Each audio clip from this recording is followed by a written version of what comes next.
Olá, boa tarde. E para alguns, talvez boa noite ou até mesmo bom dia, porque esse vídeo ele se estende a várias localidades do Brasil, como também ao redor do mundo. E mais uma vez nós estamos retornando nos sábados alguns diálogos que são aí pertinentes ao trabalho missionário transcultural. Já temos aí uma sequência de eventos que têm provocado várias reflexões, apresentado vários projetos, vários desafios da obra missionária dentro da agência presbiteriana, como também algumas reflexões missiológicas, teológicas sobre esse tema. O que agora vamos fazer nesses próximos sábados é apresentar a nossa ação nos 5 continentes ao redor do mundo. A PMT hoje tem desenvolvido atividades em várias partes do mundo e também dentro da sua configuração transcultural, nós também investimos as nossas ações nas realidades transculturais dentro do Brasil. E no dia de hoje, nós vamos tratar um pouco dessas realidades. É certo que cada um dos colegas que vai ter um tempo para fazer a sua apresentação, ele não vai conseguir esgotar toda a sua ação nesses anos todos nos campos onde eles atuam, pelo tempo ser limitado. Mas nós aqui queremos gerar e provocar em vocês uma visão mais amplificada do que Deus pode fazer e do que Deus está fazendo e dos avanços que nós estamos tendo. E nessa apresentação de hoje, vamos focar as realidades transculturais no Brasil.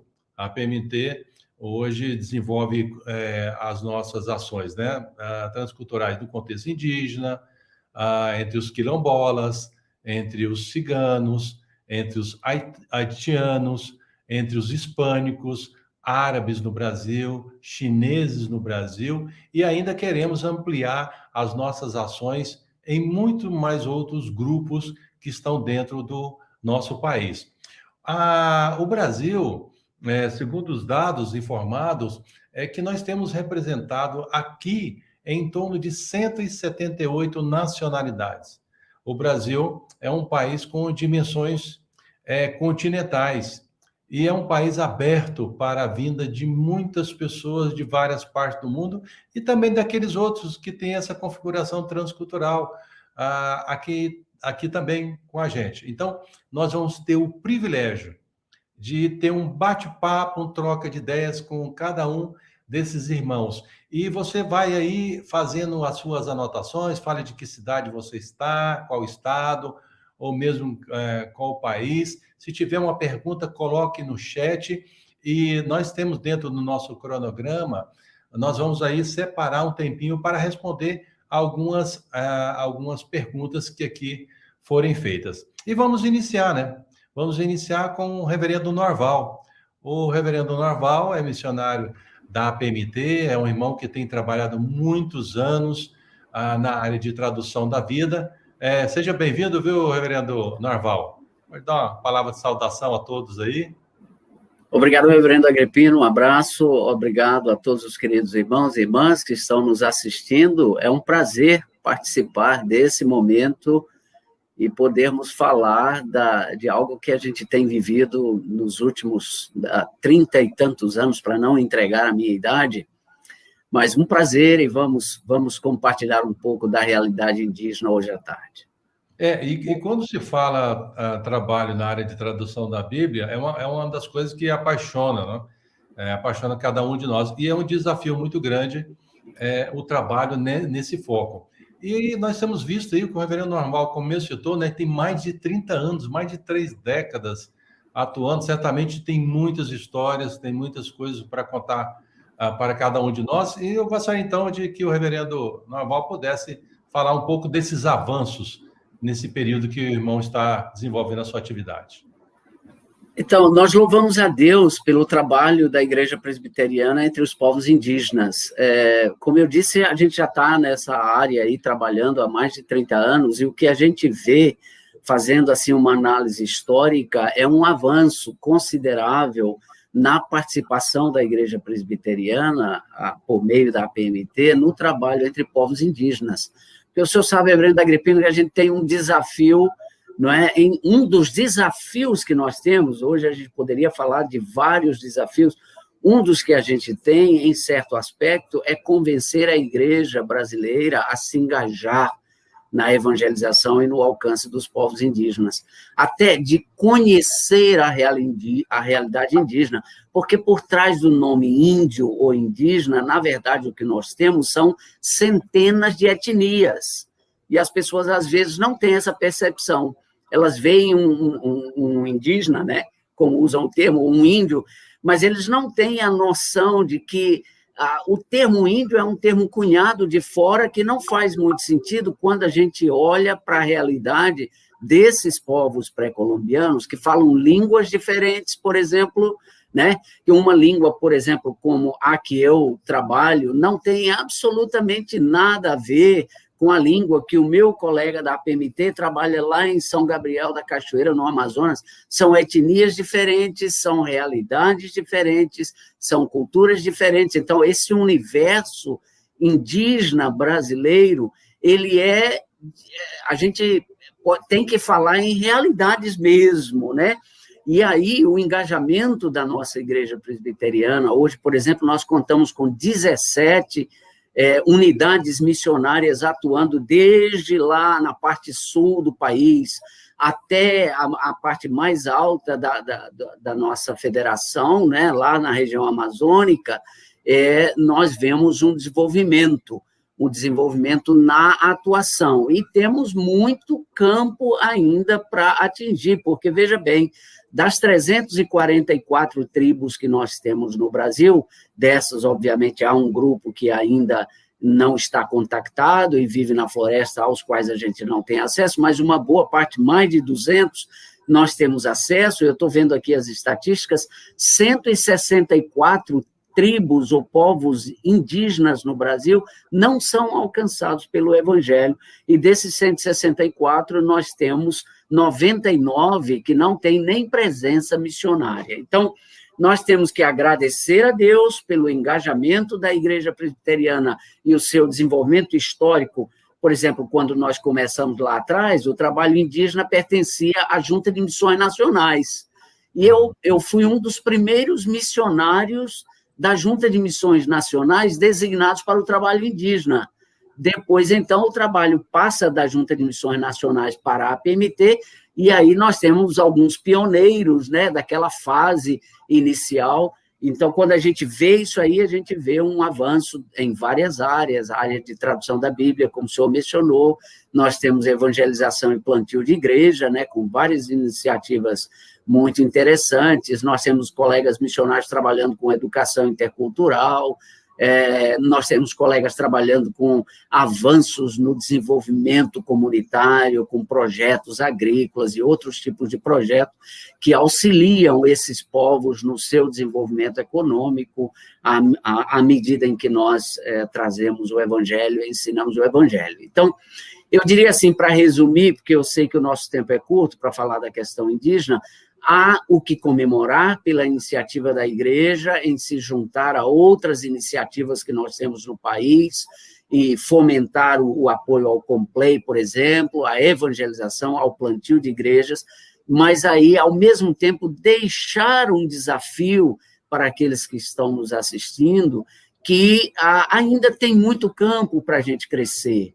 E nós estamos agora, reverendo Agripino, numa fase crucial, porque nós precisamos fazer uma transição de missionários já veteranos, como eu e outros, né, para uma nova geração, que pegue o bastão, que consolide o que já foi plantado, e aí avance nas outras fronteiras que ainda precisam ser desbravadas, precisam ser conquistadas. Então, vamos nos alegrar e louvar ao Senhor pelo que já fizemos como APMT, e vamos orar ao Senhor para que Ele envie trabalhadores para o campo indígena. Esse é um grande desafio, e nós precisamos muito, porque mais do que recurso, mais do que a questão de acesso ou não ter acesso a povos indígenas, um dos maiores entraves para o avanço e o crescimento são novas vocações para o trabalho entre indígenas. É a continuação para a próxima geração, né,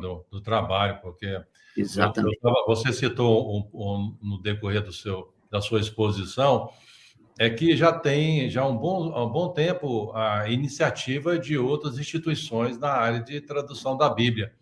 Agora, pensando enquanto igreja denominacional presbiteriana, eu acredito que isso foi também um grande avanço, né?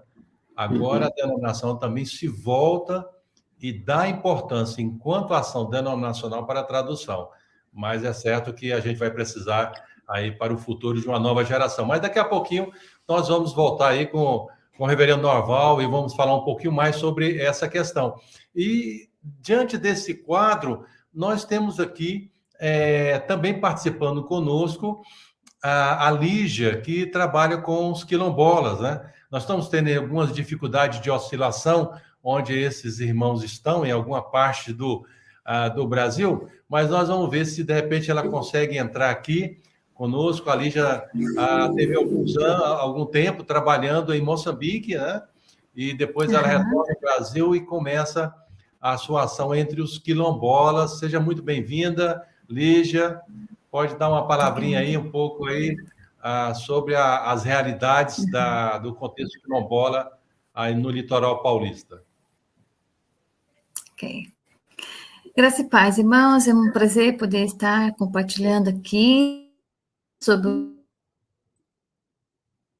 trabalho no grupo de escravos, né, descendentes de escravos. Eles estão ali há mais de 120 anos.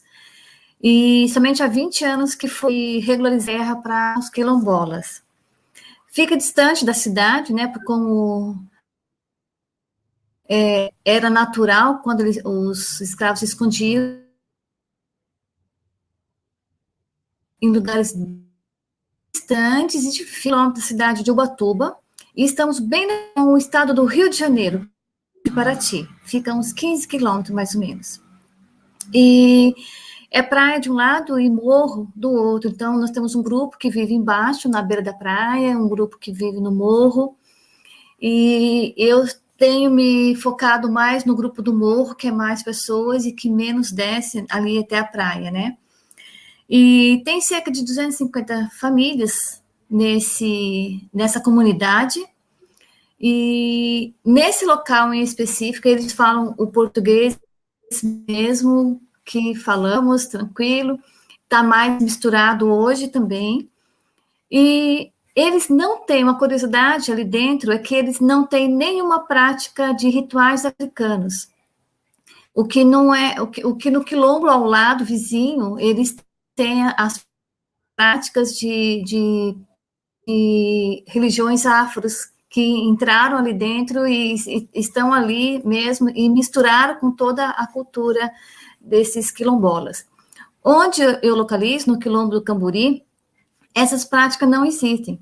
Quando eu cheguei há 2 anos e meio atrás, o líder da comunidade, de 92 anos, ele conhecia Jesus. Ele não ia a igreja alguma, mas conversando com ele,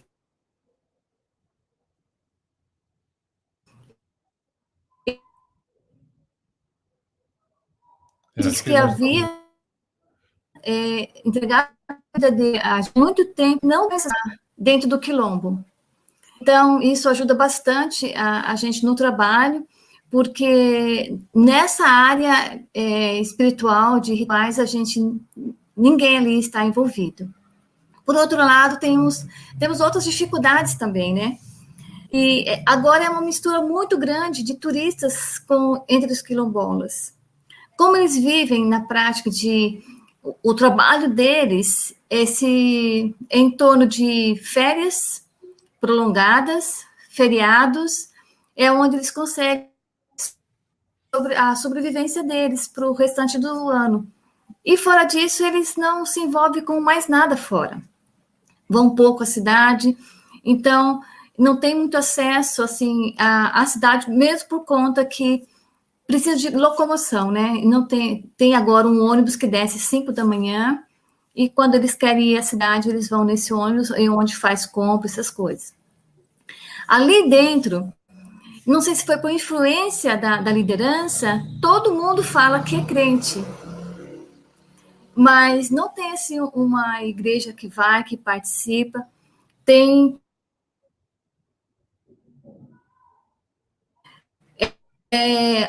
um pastor leigo de Deus, que de vez em quando aparece lá, mas que não tem não tem doutrina, não conhece nada acerca de Jesus. Acredita em Deus, mas não conhece sobre Jesus. Então, nós temos agora trabalhando com um grupo de discipulado, ensinando a Bíblia, e eles mesmos pediram, falaram assim, nós estamos indo lá, tudo na igreja, mas nós não conhecemos a Bíblia. Então, nós temos sentado com eles, algum grupo desses, e conversado, ensinado, lido a Bíblia com eles sistematicamente, respondendo perguntas. Nós temos um pastor que vem aqui, de vez em quando, uma vez por mês, aqui em Camburi, no Quilombo. A presença dele também deu uma credibilidade para a igreja nossa, de que somos pessoas que temos acesso à palavra de Deus, que conhecemos e estudamos. Então, eles já até falaram em abrir um grupo de estudo da Bíblia sistemático para entender mais a palavra. Então, isso vem sendo de uns meses para cá que abriu um leque de grandes oportunidades para a gente. E agora está voltando, não sei se posso falar o normal, mas está começando a se abrir já tudo, e está sendo liberado já a entrada.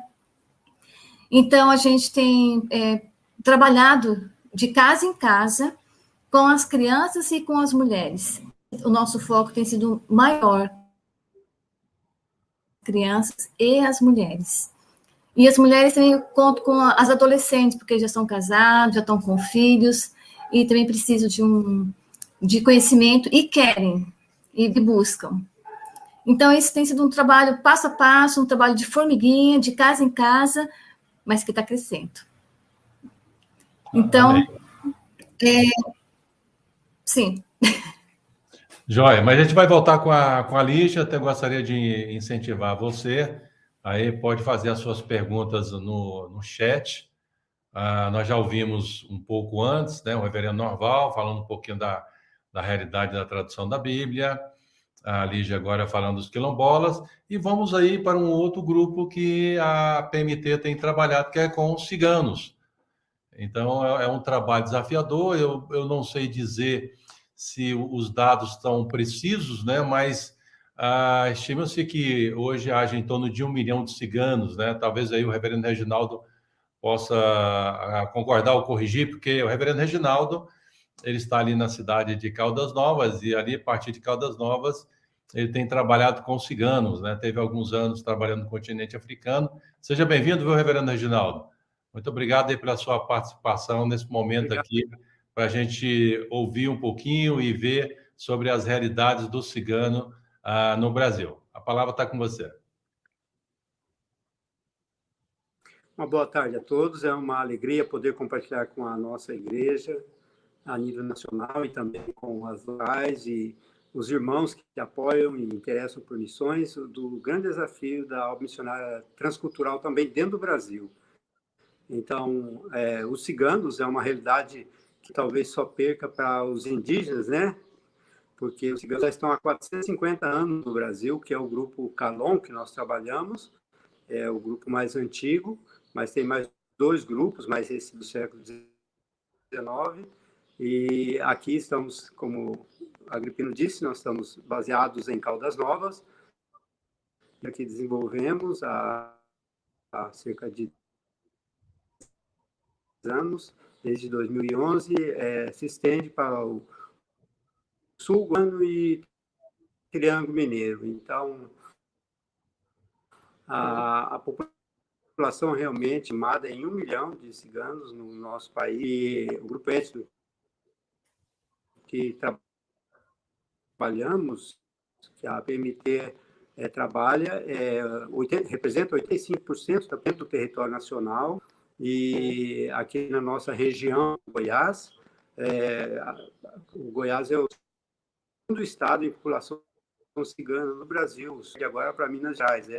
Minas, inclusive, passou a Bahia, que era o que tinha mais ciganos. Agora, em 2012, mais ou menos 2013, nós apresentamos, então, o projeto missionário de evangelização cultural dos ciganos, chamado projeto Atenda ao Povo Cigano. A tenda de atender e também de a igreja ser uma tenda para abrigar os convertidos ciganos, aqueles que se interessam pelo evangelho. E em 2012, 2013, nós passamos praticamente 2 anos para conquistar a confiança do povo cigano. É um povo arredio, é muito complicado trabalhar com eles, porque eles sempre foram discriminados e sofrem muito preconceito, então eles desconfiam de tudo e de todos. Então, até a gente conseguir a confiança deles, foram 2 anos, embora já tenha indígenas no norte do Brasil, ainda tivemos esse tempo para ganhar a simpatia deles e ganhar entrada nos acampamentos. Mas uma vez que conseguimos, Deus abençoando, foi direção de Deus mesmo, a nossa faixa etária facilitou, eu e minha esposa já éramos assim, terceira idade lá quase beirando, né? Então, eles não desconfiavam muito da gente, porque há muito casos de ciúmes entre eles. Então, nós entramos, tivemos uma entrada boa, sempre trabalhamos como casal, e durante, então, mais ou menos esses 2 anos, nós consideramos também como uma fase de pré-evangelismo, onde a gente não falava abertamente sobre Deus, seguia um programa de evangelização, mas já estávamos lançando as bases para o evangelho. E em final de 2013, então, e 2014, foi o que nós chamamos a primeira etapa, que foi a etapa da evangelização de algumas famílias. Para trabalhar com ciganos, a gente tem que entender muito sobre a estrutura social deles, que é baseada em famílias. Então, nós focamos numa família de liderança, e nessa família, então, nós tivemos uma boa entrada, e a partir dela nós fomos conquistando outras famílias e assim por diante. Então, durante mais ou menos esses 2 primeiros anos foi de evangelização, nós fizemos uma abordagem sempre bem informal, cronológica, contando histórias bíblicas, basicamente, e depois que houve o primeiro grupo de convertidos, até o Agripe participou do primeiro batismo em 2014, né? Em dezembro de 2014, e aí foram surgindo em outras cidades. Nós estamos aproximadamente, uma época 10 cidades, 8 cidades, atualmente é mais ou menos 8, 9 cidades que estão alguns dos crentes. E a partir de 2016, 2014, 2015, nós começamos a segunda etapa, que seria focar na plantação da igreja, já discipulando os primeiros convertidos, né? E já começando também a incentivá-los a eles mesmos evangelizar em outros acampamentos. Isso aconteceu. Praticamente dos convertidos hoje, mais da metade evangelizaram, né? Em outras cidades, até 350 quilômetros aqui em Novas, que é o caso de São Paulo. Agora estamos na terceira fase, temos já há mais ou menos 4 anos, 5 anos, né, concentrado o ministério nessa fase. Primeiramente, temos um casal para o IBEL, em 2016, então ele fez 3 anos do treinamento lá, do curso bíblico, né, em patrocínio, o Dário e a Célia, e depois de retorno estão nos ajudando no discipulado, e paralelamente a gente foi dando módulos de capacitação também para os líderes, para a igreja local, formação de presbíteros e diáconos, né? Então, só no sentido informal, eles não têm eles têm a função, mas não têm o cargo de presbítero e de líder, mas funcionam dentro do grupo, né, como os líderes da igreja. E, e o Dário Dan, o missionário, ajudando também no ensino. E a fase atual, então, como eu disse, é uma fase de treinamento continuada. E agora, o próximo passo que queremos, e o Dário conseguindo fazer um treinamento transcultural também, no CFM, se Deus quiser, em 2022. Isso é bênção, né? Saber que aí os desafios ciganos que estão convertendo, né? Ciganos que estão convertendo agora estão procurando a capacitação, né? Para alcançar os seus. Isso é bênção demais. Mas daqui a pouquinho nós vamos voltar mais também com o reverendo Reginaldo. Ele deu um breve panorama aí, a gente volta daqui a pouquinho. Nós temos uma quarta pessoa que é convidada para participar da nossa live, que é a doutora Rosa, que trabalha com os haitianos, mas a gente teve aí a notícia que ela está com problemas técnicos para se conectar e poder participar. Então, nós vamos dar continuidade dessa live aqui. Se porventura ela conseguir resolver esse problema técnico, nós chamamos ela. E eu quero agradecer o pessoal todo que está participando aqui. Eu posso registrar pessoas de várias localidades, né? Nós temos aqui pessoas da Espanha, né? Olha onde chega as nossas lives, né? Temos da Espanha, Uberaba, Belo Horizonte, Goiânia, temos da Bolívia, temos aqui, BH já falei, Manaus, né? Lá no norte do nosso país, Santo André, alguns já estão repetindo aqui, né? Já citei a cidade, Colômbia, né? Piracicaba, Zimbábue, no continente africano, Jaru, Rondônia, e aí as pessoas estão colocando aí Teresina de Goiás também, joia demais.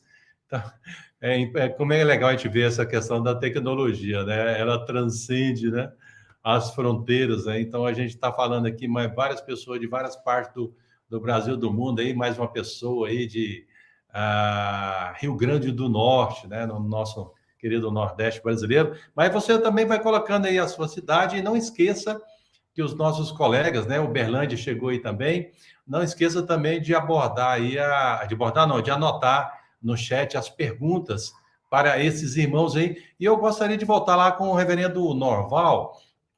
Então, ele deu uma pequena pincelada aí do trabalho entre o contexto indígena, na área de tradução da Bíblia. Reverendo Norval, o irmão pontuou que nós precisamos de pensar numa próxima geração.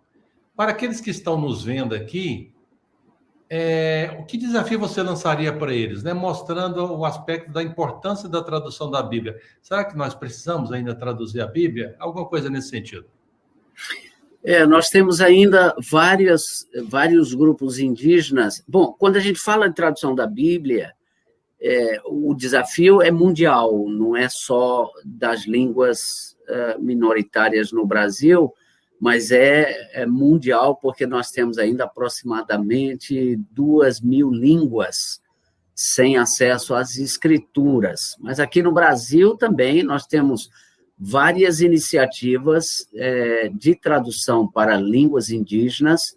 A PMT trabalha ativamente com vários dos seus missionários que atuam em plantio de igreja, em outras áreas, mas atuam também na área de tradução da Bíblia, e o desafio persiste, porque, no mínimo, reverendo Agripino, nós temos 10 tribos brasileiras que, com certeza, precisam de tradução das Escrituras.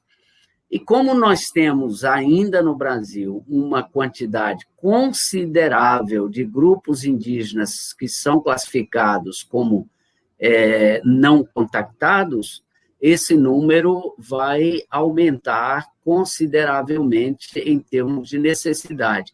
O que é curioso, eu acho o seguinte, sabe, eu estava no seminário presbiteriano na década de 1980, e eu, vindo de um lar presbiteriano no interior da Bahia, não fazia a menor noção do desafio e da necessidade de tradução das Escrituras, nem no Brasil, que dirá em relação ao mundo. E foi a presença de um professor convidado, que no seminário começa a sua palestra com uma pergunta que me chamou tremendamente a atenção, porque ele perguntou assim aos alunos, isso na capela do seminário, com todos os alunos daquela época presentes, né? E ele faz a seguinte pergunta: o que você vai fazer com o seu grego quando você sair do seminário? Aquilo me chamou a atenção, porque eu gostava das línguas bíblicas, tanto grego quanto hebraico, mas eu não sabia exatamente como poderia usar conhecimento bíblico, exegético e conhecimento das línguas bíblicas, além da necessidade para a preparação de um bom sermão. E, de repente, ele dá um apanhado da necessidade de tradução no mundo.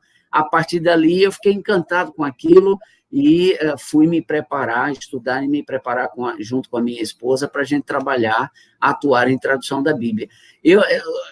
Se o senhor quiser tocar no assunto do projeto aí, do futuro projeto para os seminários e escolas bíblicas, é uma das coisas que a gente tem defendido, é exatamente isso.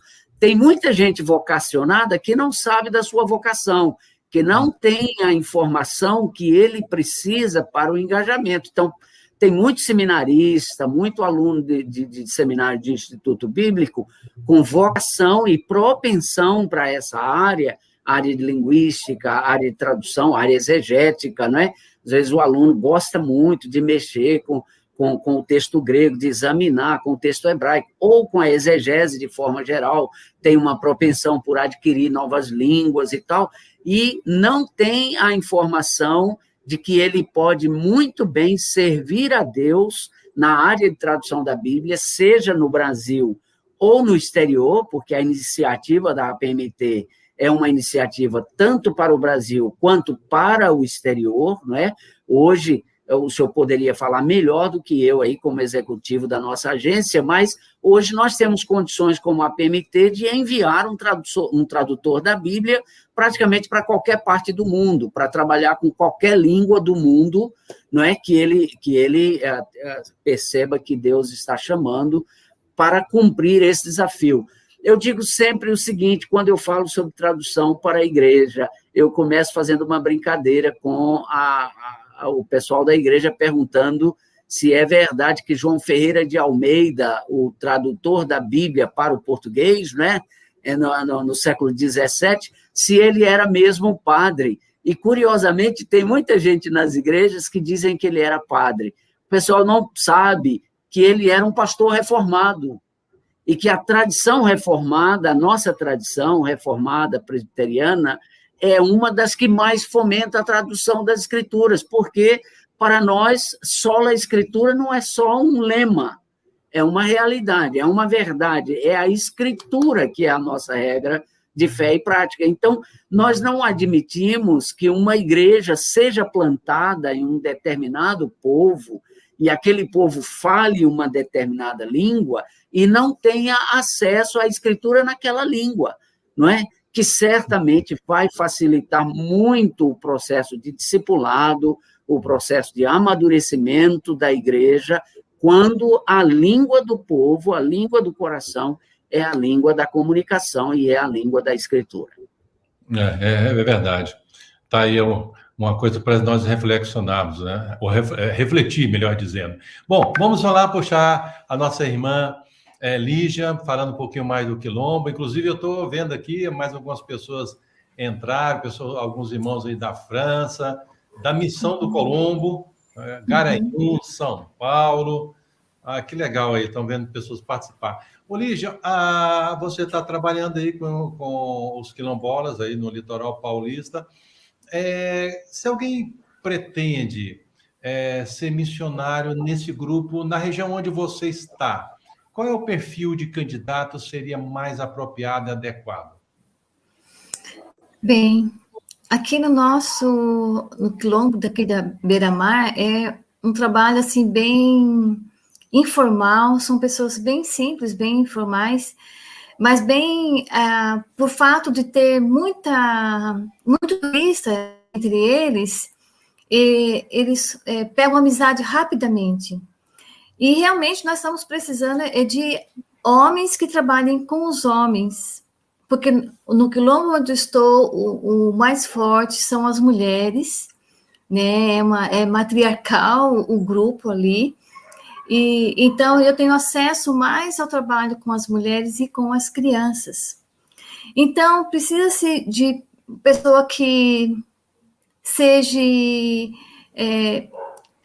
viva uma vida bem simples, ande por onde eles estão andando, suba e desça morro, se contextualize perfeitamente com eles e não viver da mesma forma que muitos ali estão vivendo, e falando que é crente, mas que realmente a gente vê que não há um ensinamento de santidade. Então, pessoas que sejam preparadas, que conheçam a palavra de Deus, além de viver isso, que possa ensinar a palavra de Deus para eles. Nós demos algumas Bíblias e para que eles pudessem usá-las ali dentro e ler. Então, a gente tem feito um trabalho de discipulado. Então, as pessoas têm que ser, assim, simples, sentar, conversar o tempo que for, e de casa em casa, e uma contextualização, assim, muito próxima com ele no dia a dia. E realmente tem sido um maior desafio para nós, isso, porque ali é uma vida muito simples, e que entra muita gente, e a gente tem que tomar, assim, às vezes não conhecemos as pessoas, eu já conheço todos que são dali. Então, e como estamos ali numa fronteira também, sempre um bom dia, boa tarde, conversar, estar junto corajosamente e lembrar que o lugar mais seguro é onde Deus quer que a gente esteja, porque viver uma vida simples, uma vida sem muito luxo mesmo, e é tudo que nós precisamos para estar no meio ali e viver aquela vida que realmente Deus se agrada. Então, precisamos de pessoas que tenham o coração disposto a viver essa vida, a ter poucas coisas, mas ter o principal, que é viver a vida com Cristo, santidade no seu viver, porque isso é que vai aproximar as pessoas mais de si.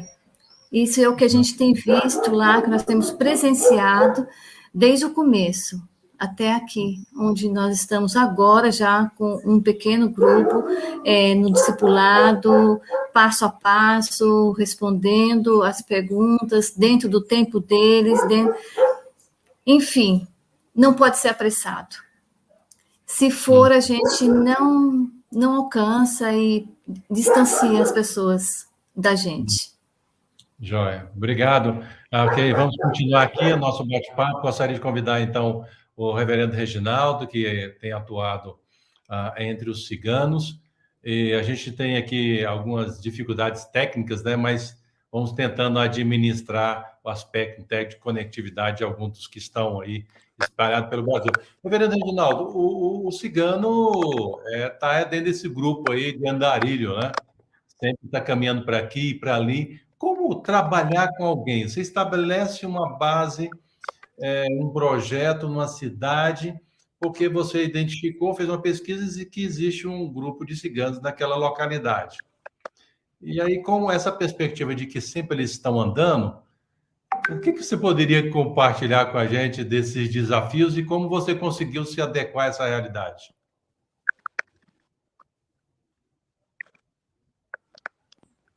A tradição da cultura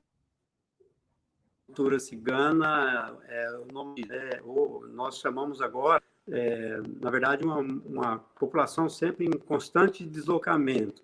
Eu diria que agora eles são mais itinerantes, e está num processo de sedentarização. Assim como os indígenas estão saindo, né, das matas, a questão urbana, estão para as cidades, estão procurando se assentar mais, está ficando muito difícil o nomadismo, embora isso está dentro da sua cultura. Alguém já disse, né, que o cigano a barraca, mas a barraca não saiu dos... Então, eles vão... Essa questão deles sempre se deslocarem faz parte. Eles só sabem trabalhar dessa maneira, né? Sempre se deslocando. Então, realmente vai para 7 anos que eles estão fora, né? E isso é realmente um aspecto que dificulta. Então, a gente tem que ter uma certa mobilidade. O principal, onde nós trabalhamos agora, está a 200 quilômetros de onde moramos. Graças a Deus que já tem pessoas entre eles que são livres, eles estão continuando o trabalho na ausência, mas temos que estar sempre presente. Agora, como eu disse, eles estão se sedentarizando. Então, um grupo, né, dentro da sua cidade e tentar uma aproximação. Agora, eu sugiro que você tenha um preparo mínimo, se for alguém para trabalhar integralmente, ter um treinamento transcultural, porque é uma outra cultura, é uma outra cosmovisão, e eles há certos arriscados, precisa mesmo. É um grupo que vive assim às margens da sociedade, então precisa ter certos critérios, né, para trabalhar com eles, mas os desafios estão aí, são só 24 obreiros atualmente de tempo integral para 1 milhão de ciganos no Brasil, né? Então, há muita necessidade, pessoas realmente dispostas também a ter essa mobilidade, quem sabe morar até, seguir o ritmo deles, né? Se alguém mais jovem tendo essa possibilidade, né, seria importante. Inclusive, na área de educação poderia ajudar, né? Porque poder alfabetizar, porque há 95% são analfabetos. Joia. Mas obrigado.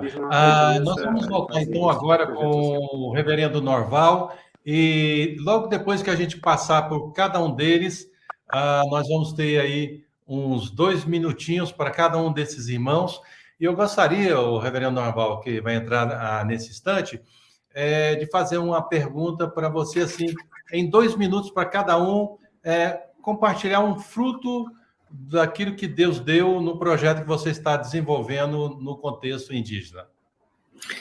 Então, o que Deus está fazendo? Quando irrompeu a pandemia, por força de determinação do governo, nós tivemos que nos retirar da área indígena. Todos os missionários, na verdade, do Brasil tiveram que se retirar das áreas indígenas. E a gente ficou pensando como vai continuar o trabalho da igreja na nossa ausência. Nós nos retiramos no final de março, por determinação do governo, da FUNAI, e só conseguimos retornar ano passado, no segundo semestre, depois de um processo de quarentena, um negócio, né? Aí ficamos naquela coisa, como será que estão os irmãos, como será que está a igreja, será que eles pararam as reuniões, estão firmes e tal, com um pouco de apreensão no coração. Mas como temos internet na aldeia, começamos a receber fotos dos trabalhos, eles faziam os cultos ou faziam as reuniões, quando foi possível mesmo fazer, e começavam a enviar as fotos para a gente, não é? E daí a gente ficou muito feliz de ver que, mesmo na ausência dos missionários, o trabalho estava sendo realizado. E uma outra experiência que confirmou isso foi que, quando nós recebemos autorização para voltar, e fomos para a mata trabalhar com eles em um projeto que eles estavam lá no final do dia, depois de cansados de trabalhar com machado, etc., aí cada um deitava na sua rede ali na mata, com um fogo ao redor, não é, na beira de um riacho, um igarapé. Eu deitava ali na minha rede, cansado, e de repente eu vi 2 jovens sentarem numa rede, abrirem a mochila, pegarem a tradução que nós já havíamos publicado, né, de Lucas, Atos e também das cartas paulinas, de algumas cartas paulinas, e eles pegarem, lerem um para o outro, e eu fiquei assim, né, com aquela cena da rede, naquela penumbra da noite, ouvindo dois jovens lendo a Escritura na sua própria língua, no meio da floresta, à luz de uma fogueira. Isso, para mim, meus irmãos, foi extraordinário. Eu fiquei muito feliz por ver esse fruto. Glória a Deus, bênção demais ouvir esse testemunho, né? Ver que o trabalho não foi em vão, né? Vamos aí, então, ouvir da Lígia, que ela pudesse aí também 2 minutinhos falar um pouco de algum fruto que ela evidenciou nesse tempo que ela tem estado entre os quilombolas. E depois depois da Lígia, vamos com o Reginaldo, e aí vamos abrir para algumas perguntas para os momentos finais. Desde que eu entrei no Quilombo, eu fiz amizade com uma mãe, né? Eu fui como voluntária na escola. Fiz amizade com várias mães, mas essa foi especial, era uma jovem. E um dia eu passei pela casa dela e ela, 3h da tarde, um sol lindo, e ela falou assim, puxa, não tenho nada para fazer, estou aqui. Era durante um tempo que não era férias, não era feriado, era um dia normal de trabalho. E ela acabou de dormir. Até desculpa, Lígia, porque acordei agora. Então, a gente ficou muito amiga, nós começamos a trabalhar juntas, passei uma Bíblia para ela, conversando com ela, nós começamos a orar, trabalhar juntas, e todo esse tempo. Mas esse ano, aconteceu um fato, assim, mas ela sempre participava conosco, mas nunca foi assim tão direto dela ver a presença de Deus mesmo na vida dela, no que Deus pode fazer. Ela ganhou um bebê no final de janeiro, e 3 meses depois o bebê veio a falecer, assim, rapidamente. Então foi um momento de muita dor para ela, de muito pânico para ela, de não entender por que Deus tinha levado o bebê, depois de tanto tempo junto, assim, aprendendo da palavra, orando e buscando a palavra. Então eu comuniquei, né? Fiquei com ela desde madrugada, quando o bebê faleceu, e avisei ao pastor que sempre nos acompanha aqui mensalmente, e ele prontamente ele recebeu a mensagem, era uma segunda-feira, e já desceu aqui para Ubatuba para o sepultamento, porque essa pessoa, essa moça era muito próxima da gente. E o fato de estarmos com ela de madrugada, nesse momento, e o fato de o pastor chegar numa plena segunda-feira para o sepultamento do bebê, isso foi assim, foi visto com um profundo carinho do povo, da comunidade para conosco. E naquele dia não tinha ninguém para fazer o serviço fúnebre. Então, eles estavam lá no local onde ia ser sepultada, onde ia fazer o culto primeiro, né, de gratidão a Deus e consolo, né? E o pastor pregou. E pela primeira vez, aquele povo estava ouvindo um sermão bíblico, falando de Jesus, do consolo de Jesus. E aquelas pessoas ficaram tão impactadas naquele dia, que transcorreu o período do enterro, tudo bem, toda a comunidade ficou muito chocada com a morte do bebê, porque é muito raro um bebê falecer assim, ali naquele local. Durante semanas, se falavam apenas do trabalho desse tempo de culto, da pregação do pastor, do ministério que nós temos ali dentro. E eles ficaram assim, tão impactados e procuravam mais conversar com a gente e saber e como Deus falou na vida deles através daquela palavra, o consolo que Deus pôde dar. Então, aquela moça, né, é uma jovem senhora, ficou também impactada porque aquilo serviu de consolo ao coração dela, porque com aquele momento tão triste, trouxe no coração daquelas pessoas uma palavra de conforto, de consolo que eles não conheciam, que eles não tinham visto. Então, de março para cá, o nosso conviver mudou com eles, ficou mais sólido. E essa moça, ela tem o desejo de aprender a palavra, porque ela tem o desejo de ir e pregar para outras pessoas.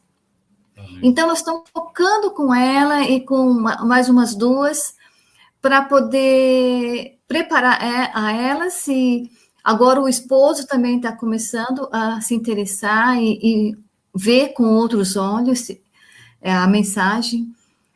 E para que eles possam também ir buscar ser missionários dentro do quilombo, que fica uns 4, 5 quilômetros dali. Então, nós temos agora o desafio de prepará-los, porque eles têm o desejo também de ir pregar nesse quilombo, que eles veem que precisam realmente conhecer a palavra. Então, agora nós estamos seguindo. Essa é uma bênção muito grande, né? Uma mensagem pregada, encontra um coração aberto, e essa pessoa se apaixona pela palavra e se sente motivada a compartilhar esse amor em outros lugares, né? Exato. É muito grande. Obrigado, Lígia. Vamos lá com o reverendo Reginaldo, Entre os Ciganos. Aí, 2 minutinhos, ver se ele consegue entrar para falar um pouquinho falar sobre um fruto do trabalho entre os ciganos.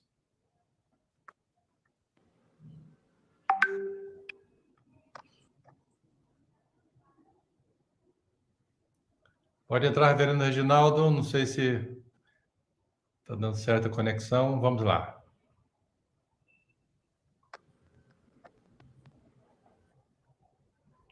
Sim. Então, a nossa maior motivação tem sido servir ao Senhor novo, no sentido de ver como desgata mesmo um povo totalmente arredio, no sentido de já totalmente deformar, e Deus tem resgatado vidas, muitos que eram alcoólatras têm sido libertos, de todos que temos algumas nominais, eram simplesmente foram no embalo, né, de outros, mas mesmo esses nominais, eu poderia dizer que 95% a idolatria, né, de tradição católica, e aqueles que realmente têm crescido no Evangelho, têm abandonado vários das práticas, né, especialmente e outras práticas típicas da cultura cigana, que estão podendo viver, né, abandonando também drogas que já entrou. Então, Deus tem resgatado várias famílias. Louvado seja Deus pelos frutos. Há necessidade de muita oração para que a igreja esteja na retaguarda. Eu fico feliz, né? Porque eu tive o privilégio de participar do batismo em uma das vezes, né? Me parece que tinha um pouco mais de 20 pessoas que foram batizadas, né? Fiquei muito feliz de saber desse grande fruto do trabalho entre os ciganos. Bom, eu vou chamar a Isabela. Penso que ela fez a anotação aí, talvez, de algumas perguntas. E aí a gente vai trabalhar na perspectiva de que a Isabela faça a pergunta e quem for responder tenha no máximo 1 minuto para a resposta. Bem-vinda, Isabela. Tá certo. Boa tarde a todo mundo que está nos escutando. Agradecemos ao pessoal que mandou aqui as perguntas no chat, que estão conversando com a gente, enviando as suas dúvidas, né, sobre esse tema aos nossos missionários. E a nossa primeira pergunta vai para o pastor Agripino, sobre o trabalho, né, com grupos minoritários aqui no Brasil. Como seria um processo para atuar com grupos de imigrantes que vêm para o Brasil? Existem outras oportunidades atuais que a PMT gostaria de investir atualmente? A visão da PMT é a visão de mundo. Então, nós temos o objetivo de alcançar esses grupos transculturais, na realidade, fora do Brasil, como também dentro do Brasil. O que nós estamos abordando aqui alguns projetos que nós temos de iniciativa no Brasil, mas nós estamos abertos para alcançar toda essa onda imigratória que tem entrado no nosso país. É certo que para atender essa demanda, nós precisaremos de muitos missionários, né? Mas, em termos de visão, a PMT está aberta e queremos alcançar todos esses que estão chegando aqui. Só para vocês dimensionarem, a maior comunidade japonesa no mundo, fora do Japão, está no Brasil. Hoje nós temos mais libaneses no Brasil do que no próprio Líbano. Você tem a onda imigratória enorme de venezuelanos, de senegaleses, haitianos. Queremos alcançar todos eles, como os quilombolas, os indígenas, os árabes em geral no Brasil. Então, se você que está nos vendo, é só entrar em contato com a PMT, se Deus está gerando isso no seu coração, vamos iniciar o processo para lhe preparar e assim a gente ir em direção a esses povos. Joia. A nossa próxima pergunta vai para o pastor Reginaldo, que atua entre os ciganos. Vamos ver se o pastor consegue entrar aí para responder para a gente.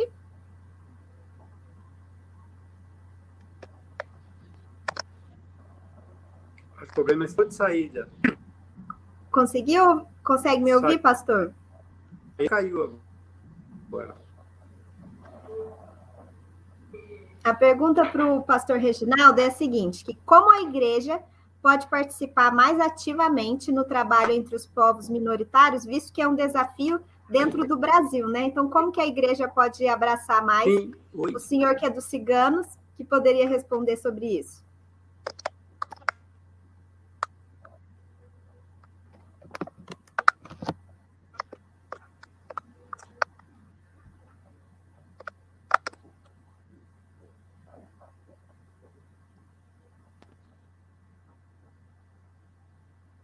Acho que está com um pouquinho de delay, mas acho que dá para ele ouvir. Então, as nossas igrejas precisam estar de portas abertas para receber os ciganos. Tem ciganos convertidos por aí. Então, os ciganos estão andando nas cidades e as igrejas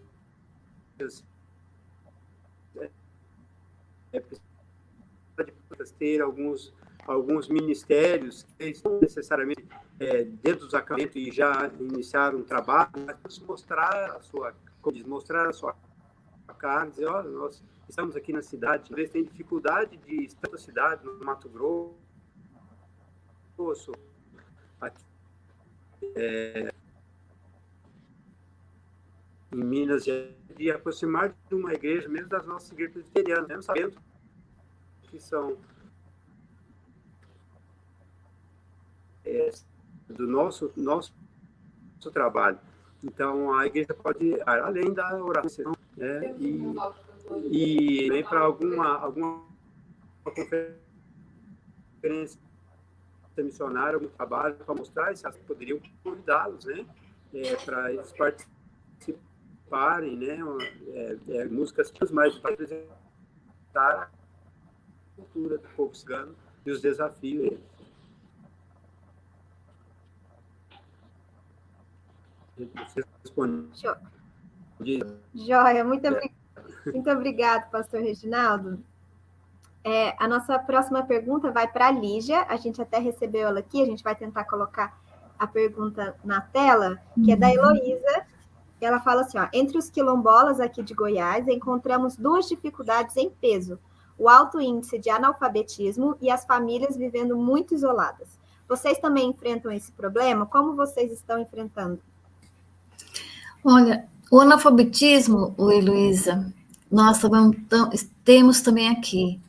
E nessa época de pandemia, a escola é muito longe, então o pessoal da prefeitura não tem ido. E essa semana eu fiquei sabendo que as aulas vão retornar só em setembro. Eu não sei por que motivo. Então, o que nós estamos fazendo? Minha irmã está me ajudando e a gente está indo de casa em casa, pegando grupos pequenos de criança, ajudando, porque eles já estão no 4º, 5º, 6º ano, 8º ano, e não sabe ler e escrever. Então, é uma situação realmente muito difícil, e difícil também de te responder o que fazer, mas o que nós temos feito é ido de casa em casa, Então, trabalhamos com um grupo, depois descemos no morro, vamos para um outro grupo. A gente está fazendo assim, dentro das nossas possibilidades. Quanto às famílias, tem algumas que vivem bem isoladas, bem distante mesmo, mas a maioria ali no morro está tudo perto um do outro, então a gente tem mais acesso, né?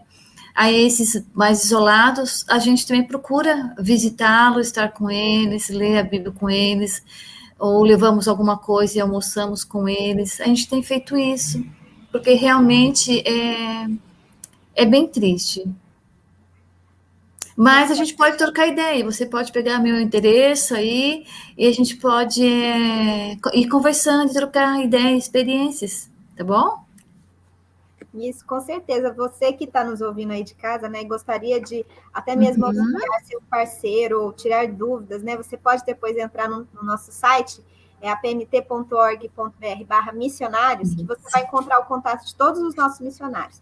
Então, se você ficou interessado, né, em um desses assuntos que a gente tratou aqui, gostaria de servir, né, como igreja, um desses campos, já que são aqui dentro do Brasil. Então, aqui, colocamos aqui na tela, acesse o nosso site, entre em contato com os missionários, e quem sabe a sua igreja pode auxiliar de uma forma assim, mais direta, né, aos missionários que estão aqui no campo no Brasil.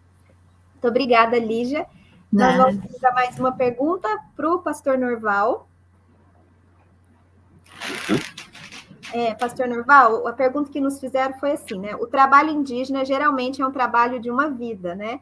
Então, existe hoje a necessidade de novos missionários, visto que uma última geração que está no campo assim, há bastante tempo, então, precisando de novos missionários para trocar o bastão, e de que orientações você daria para novos missionários que vão entrar nesse campo, entre os indígenas? Só precisamos. Nós estamos numa fase crítica em que precisamos passar o bastão para a nova geração, e estamos orando a Deus, quase desesperados, nós, os mais experientes, não é?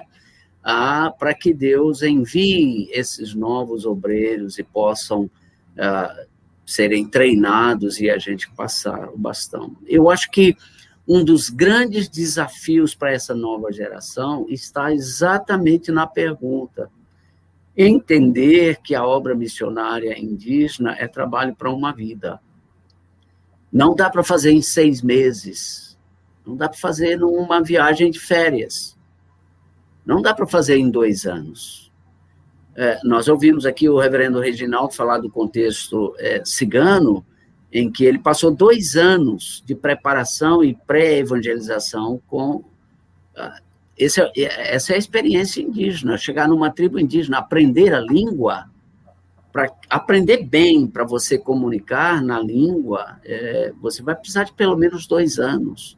Aprender a cultura, não é? Ir lá profundamente na cultura.